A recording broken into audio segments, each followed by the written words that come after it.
Does God exist could be the question. Well, here's 3 arguments for the existence of God. 1. The design argument. It is hard to deny the order and beauty of nature.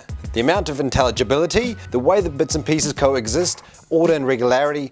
From the molecular to the macro, the world leaves us in wonder. If you paid any attention in biology, you might have seen this.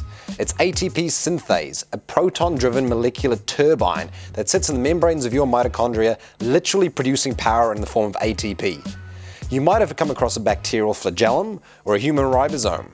You see some similarities? Is this from the hands of a designer? The only alternative explanation is that everything we see came about by chance. But how can this be, since chance can only be understood against the background of order? Any person would look at this sculpture by Nathan Sawaya and know that it was created. Let's suppose there's another theory, that these blocks fell into place. Blocks raining down randomly formed the structure. Even if highly improbable, given enough time, it could happen. But chance could not form it alone. The interaction of subatomic particles, the spatial relationship of these atoms within the plastic, the forces holding these atoms together, the friction between the surfaces of the Lego blocks, a platform for the structure to form on, the interaction of gravity and matter, you'd have to assume all these and more before chance could act. So before chance could work, you require order. And it's the order that we see that suggests a creator. 2. The argument from change. Everything is in a constant state of flux. This is a seed. A seed can grow to be a giant tree. Firstly, a seed cannot bring itself into existence, and secondly, even though the seed has the potential to become a tree, it's not yet a tree, and cannot purely change itself.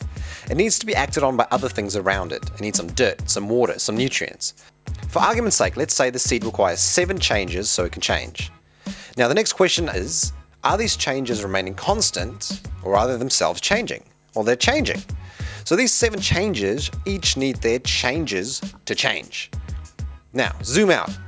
The universe is the sum total of space, matter, and time. Space, matter, and time are continually changing, but can't bring themselves into being or make themselves change. Therefore, there has to be a force external to space, matter, and time, the unchanging source of existence and change. 3. The Kalam argument. But perhaps the universe does not need a creator because it's always been around. There cannot be an unending series of changes changing things, and here's why. Here's today.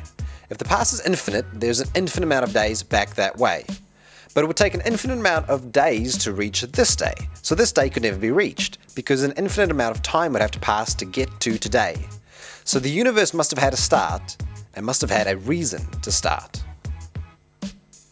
For those of you with short attention spans, check out this talk from Ravi Zacharias, or this interview from Tim Keller, or better yet, read his book, The Reason for God.